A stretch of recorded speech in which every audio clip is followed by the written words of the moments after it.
we are in close connection with the Catholic Church. We are, let's say we're best friends, but we are not governed and we are not funded by the Catholic Church. It's completely separate. We don't have any like priests or nuns or deacons on our boards or any of the governance. It's all lay people.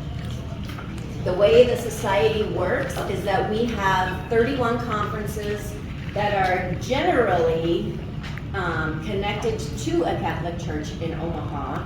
And those conferences help people in their area. And they'll help primarily with rent and utilities. And so the beauty of that is that we have helped people in every single zip code in the greater Omaha area. We also have non-conference areas, which are usually east of 72nd Street, which we all know that is the area of Omaha of greatest need. We also have the least amount of conferences in that area.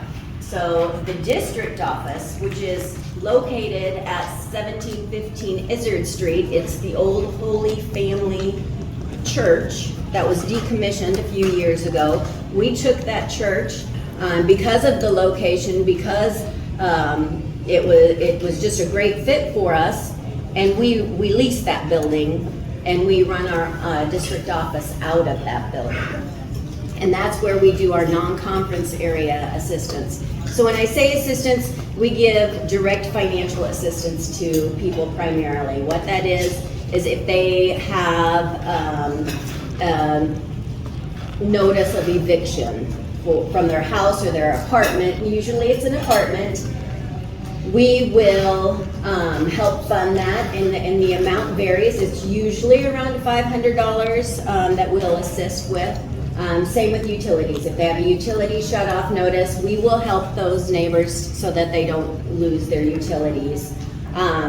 Last year, we helped with $1.5 million across the city of Omaha with rent and utilities.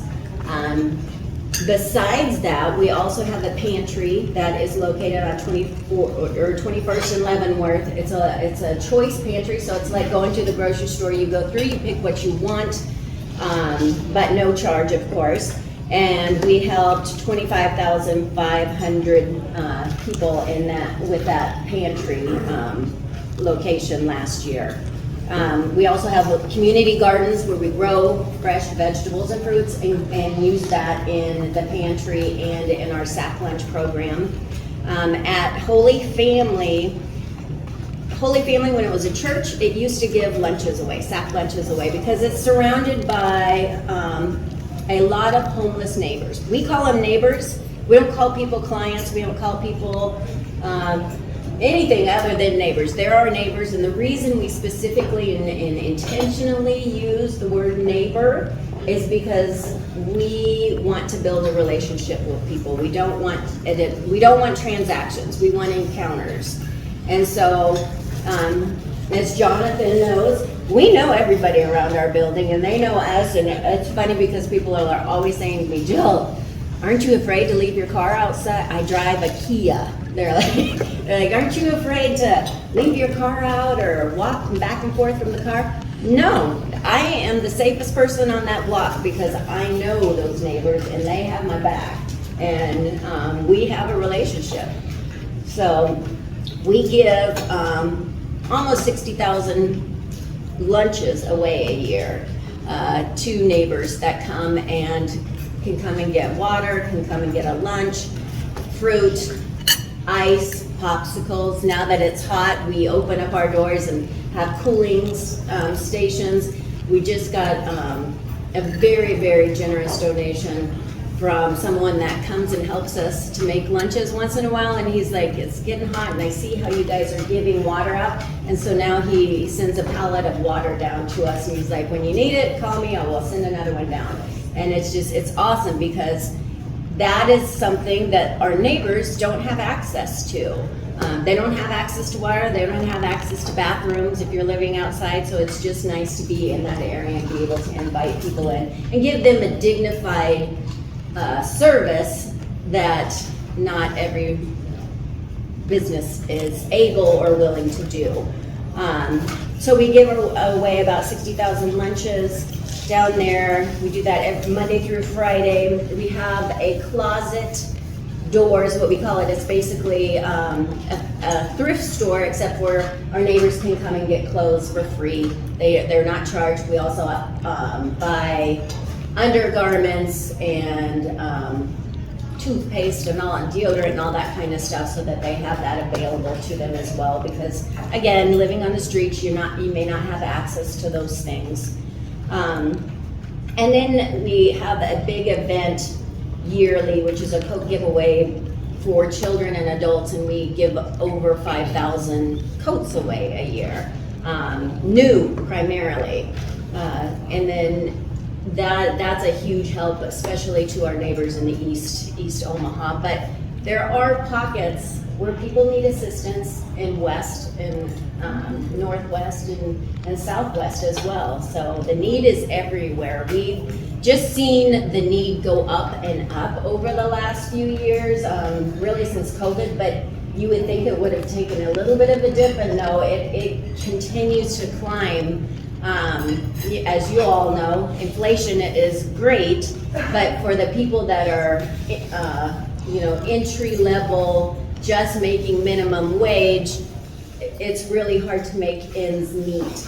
And so again, our whole purpose is to give people a dignified way so that they don't feel ashamed coming in and getting assistance, that they feel like they're welcome and their neighbor, and we know them and they know us, and so that's an important part of what we do.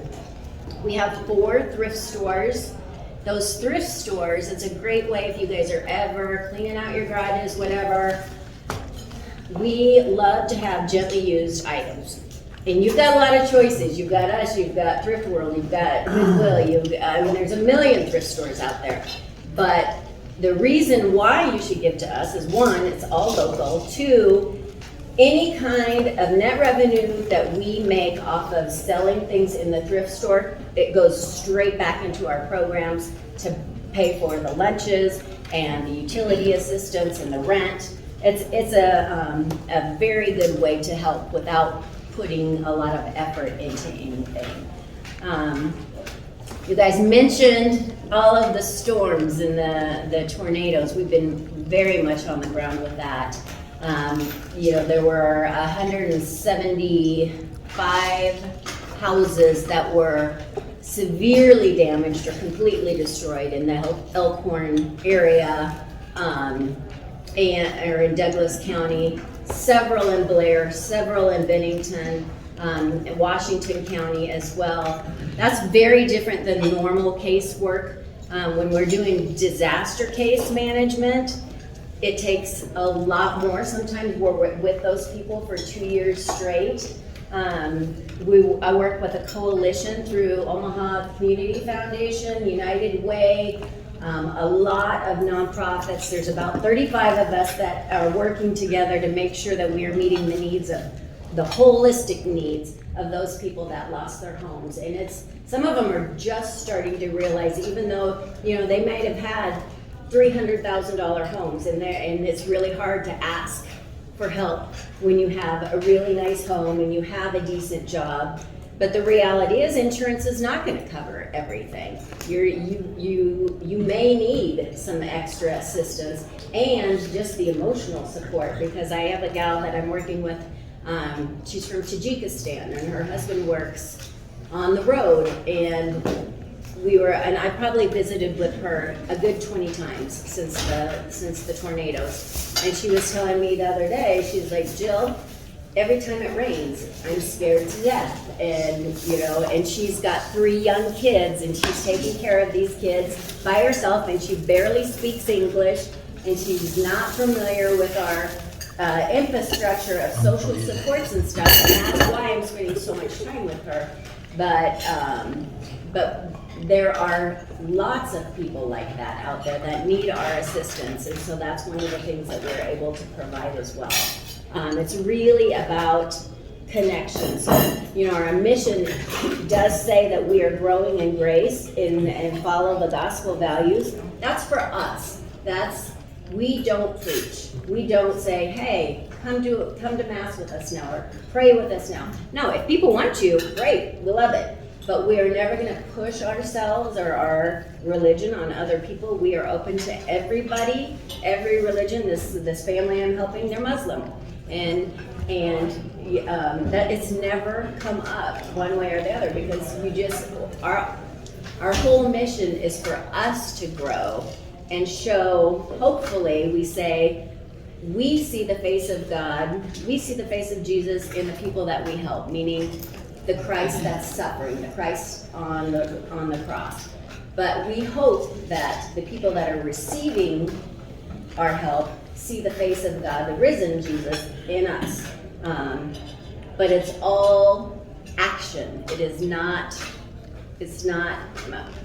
prayer based. It is all in being the best people that we can be and helping out our neighbors. So I handed out, or Jonathan handed out, a little bit of information on who we are and what we do and how you can help if you're interested. And if you want to learn more, my information's on there. The picture is actually a picture that I took, which is funny because I'm horrible at taking pictures. But like I said, I've only been there a little over a year and a half. And this was one of the first days that I pulled up to our office. And I saw that and I snapped the picture. But for me, the best part of this job, I was working in hospitals before, mergers and acquisitions and operations and all that good stuff. But for me, this is coming back to what is vocation for me. I love this. And you cannot get out of your car and walk up to the office without being reminded what our mission is and why we're doing what we're doing. So, yeah, just a little story on that picture. Thank you guys for having me. I really appreciate it. Jonathan, has been working with us, gosh, 6 months, 7? No, has it even been that long? Well, probably since first conversation, probably end of October. We started in January. Yeah, it was that process. To give you a little insight, right? At the society, there are about 60 total employees, but as Bill was saying, right, you have thrift stores, you have folks that are full-time at the headquarters, so there's a few different dynamics there, right? We obviously needed to take a lot of time to say, okay, how are we going to take care of the hourly folks? Well, first and foremost, they needed a timekeeping system. Through our platform and through our app, we can actually tweak that so then those employees can only clock in and out from that location. Therefore, keeping payroll more accurate. If there's a need for benefit packages, and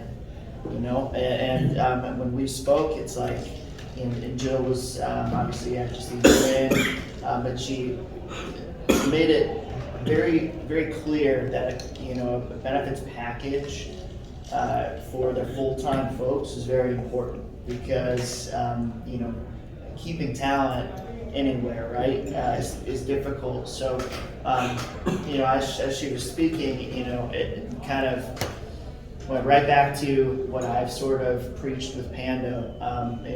You talk about mission, you talk about everything going on with the food pantry, thrift stores, the sack lunch program, how busy they are and how driven they are to help other people. They can't be worrying about, is payroll accurate? They can't be worrying about, are we in compliance with employee laws, regulations, ACA reporting, you name it. And so that's really where we started having conversations from the very get-go. Taylor, who you guys have met, one of our co-founders, he and I were down there 3 or 4 times. As Joe was saying, right, the first time I moved down there, and I went to Creighton, so I wasn't far from there, but, and I walked around those blocks, and but after the first time, and Jill telling that story, I was like, yeah, I didn't think twice the next time I went. And so I think what they do is amazing. I would open it up to you guys if you guys have any questions on how to, possibly donate.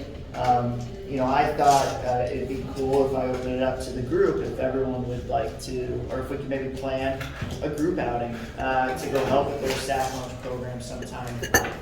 Doesn't have to be in the next month or next few months, but I just thought I'd throw that idea out there as well. It's part of Pando's mission and doing the right thing. But does anyone have questions for Jill about this Society of St. Vincent de Paul, anything that she was discussing earlier? So it takes, from my understanding, it takes like a few $1,000s to get somebody off the streets and acclimated into society. Like, we have educational programs, but like it has to be like $5,000 to get somebody off the street. Easily.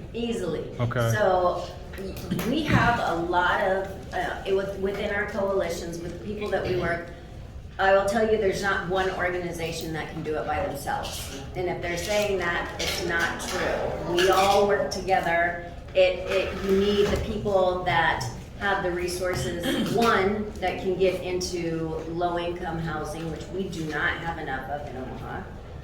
Two, the caseworkers that can help navigate that system. Three, the people like us that will do that long-term peer support and stay with them, because one of the things that I found is I've worked with different organizations, and we have gotten several people off the streets and into apartments. But the biggest thing, they keep coming back. But why do they come back? Because they're lonely. They're not used to being in an apartment by themselves. And then they get overwhelmed. All these bills, they're not used to paying those bills on their own, and how to manage their money. It's a long-term commitment if we really want to make people successful. And a lot of times there are other circumstances going on. There might be mental illness, there might be addiction. There could be all medical conditions. There's all kinds of things. So it's not a quick fix. There is not a single quick fix, and that's why we have so much homelessness everywhere. But the only way we're going to fix it is if we work together. So.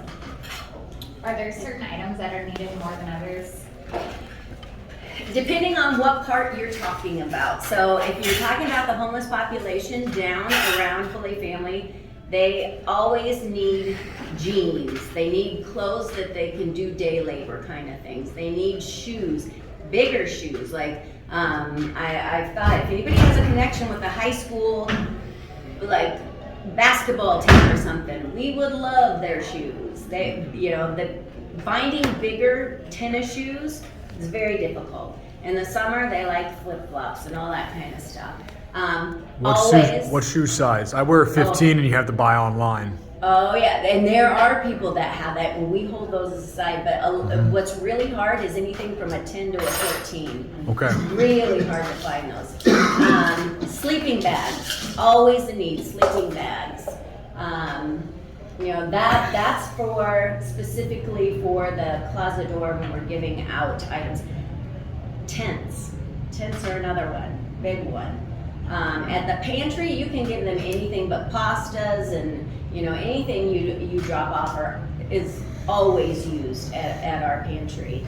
And financial donations are always great. Like right now, we are doing a lot with these tornado victims, in addition to our normal assistance. But as you said, the 1.5 million, that's a lot of money. That's a lot of people. Our organization total budget is 6.1 million, and half of that is the stores, and they pretty much just break even at this point. They provide some opportunities for jobs as well for people that we've employed a good, I'm not gonna say they're huge numbers, but since I've been there, about 10 people. But everyone counts to me, and that's really important. So. Thank you. Yeah. Any other questions? When it comes to furniture and things like that, sometimes with homes that I list and sell, there's some leftover items sometimes that it's either going to dump or it's got to be taken out. Do you have volunteers that would pick that up, or is that something that would be? We have services, yes. We have 2 trucks that will go around and pick up Gently used. Sure. Furniture, we want to make sure that it's stuff that, because the reality is we do get a lot of junk, and then the cost to us to take so much stuff to the dump, we're trying to really curb that and still accept and get those donations, but absolutely, furniture, we will take it. The only thing we really won't take are the older model TVs, beds, bed frames we will take, yes. So, Okay, Yeah. great, thanks. thank you. I do have to give a plug to Jonathan because he did not go into detail of how horrible our system was before he came. We had a system, but it literally took me and my director of operations hours and hours and hours every other week to do payroll, and there was no responsibility on the employees to get their stuff done. This has been a godsend to us to switch to Pando. I haven't done a thing with it since, so, which is good. Yeah, Pando. So, No, yeah, and that's our goal. If we can give them time back to their day, back to their work week, then we are doing our job. She's her director of operations is Allie, who I worked with quite a bit in the get-go, and now, I said, you know what, I had a note to follow with Allie recently, and she's like, Joe goes, no news is good news. Because Allie was, someone who we had to spend some time and, to convince, but also